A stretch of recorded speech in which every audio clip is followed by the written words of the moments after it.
Bonjour, le BO numéro 34 du 16 septembre 2021 nous informe dans l'encart Enseignement supérieur et recherche des modifications apportées dans la circulaire du 10 septembre 2021 aux modalités d'attribution des bourses d'enseignement supérieur sur critères sociaux, des aides au mérite et des aides à la mobilité internationale pour l'année 2021-2022.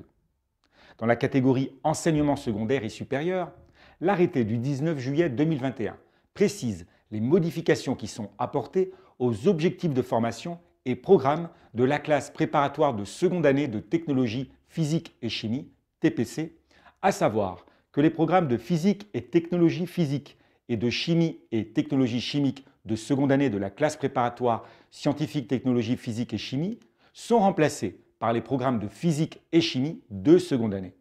Ces dispositions prennent effet à compter de la rentrée de l'année scolaire 2022-2023.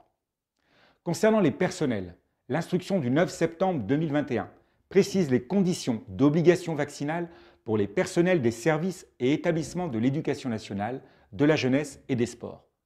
En conséquence, l'obligation vaccinale s'applique aux médecins de l'éducation nationale, médecins du travail, personnel infirmier de santé scolaire ou de santé au travail, aux psychologues de l'éducation nationale et aux psychologues du travail, aux personnels, notamment de secrétariat ou d'entretien, qui exercent leur activité dans les mêmes locaux que les professionnels de santé et les psychologues, aux personnels, notamment de secrétariat ou d'entretien, qui exercent leur activité dans les services de prévention et de santé au travail, aux internes et externes en médecine et aux stagiaires infirmiers, étudiants ou élèves des établissements de formation aux professions de santé, aux personnels exerçant dans les établissements de santé, aux personnels exerçant dans les établissements et services médico-sociaux, instituts médico-éducatifs et instituts thérapeutiques, éducatifs et pédagogiques et services éducatifs de placement à domicile.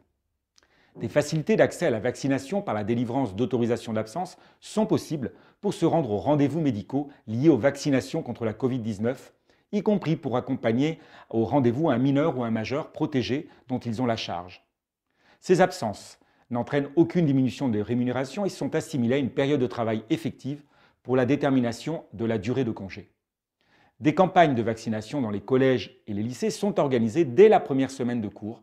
Différentes modalités d'organisation sont prévues, le déplacement d'une équipe mobile de vaccination dans l'établissement scolaire ou à proximité, le déplacement des élèves à pied ou en transport dans les centres de vaccination, la venue de Vaxibus, des créneaux réservés par établissement avec ou sans rendez-vous. Les personnels qui exercent dans les établissements et qui sont encore non vaccinés pourront également l'être dans le cadre de ces opérations. En ce qui concerne le contrôle de l'obligation vaccinale, les modalités en sont qu'elles relèvent de l'employeur. Il est recommandé aux académies, aux établissements et à l'administration centrale de procéder ainsi. La direction des ressources humaines contrôle le respect de l'obligation vaccinale pour les personnels exerçant dans des locaux de l'éducation nationale, écoles, établissements publics locaux d'enseignement, services académiques. À cet effet, elle informe individuellement le personnel de l'obligation vaccinale à laquelle il est soumis. La liste des postes d'entretien concernés par l'obligation vaccinale est transmise au service des ressources humaines employeurs de la collectivité de rattachement des établissements publics locaux d'enseignement. Les justificatifs lui sont présentés par la personne. Dans le cas d'un défaut de vaccination, la personne qui ne peut présenter au contrôle un justificatif de vaccination est reçue sans délai par la direction des ressources humaines pour un entretien afin d'en comprendre les raisons, de rappeler les motifs de la loi, de lui proposer un entretien avec la médecine de prévention et de l'informer des conséquences qu'emporte cette interdiction d'exercer sur son emploi, ainsi que des moyens de régulariser sa situation. À sa demande et dans la mesure où c'est compatible avec les nécessités du service public, elle peut recevoir une affectation temporaire dans un emploi ou un lieu de travail la dispensant de l'obligation vaccinale. À défaut, son employeur la suspend dans l'intérêt du service pour des raisons d'ordre public afin de protéger la santé des personnes. Cette suspension prend la forme d'un document écrit remis en main propre à l'issue de l'entretien. Elle entraîne l'interruption de la rémunération qui s'applique au traitement, mais aussi à l'indemnité de résidence, au supplément familial de traitement, ainsi qu'à toute prime et indemnité liée à l'exercice des fonctions. Il est recommandé dans toute la mesure du possible de maintenir un dialogue régulier avec la personne qui ne serait pas en conformité avec son obligation vaccinale et de proposer un accompagnement par le service social en faveur des personnels. La suspension se poursuit tant que la personne ne présente pas les justificatifs ou certificats requis.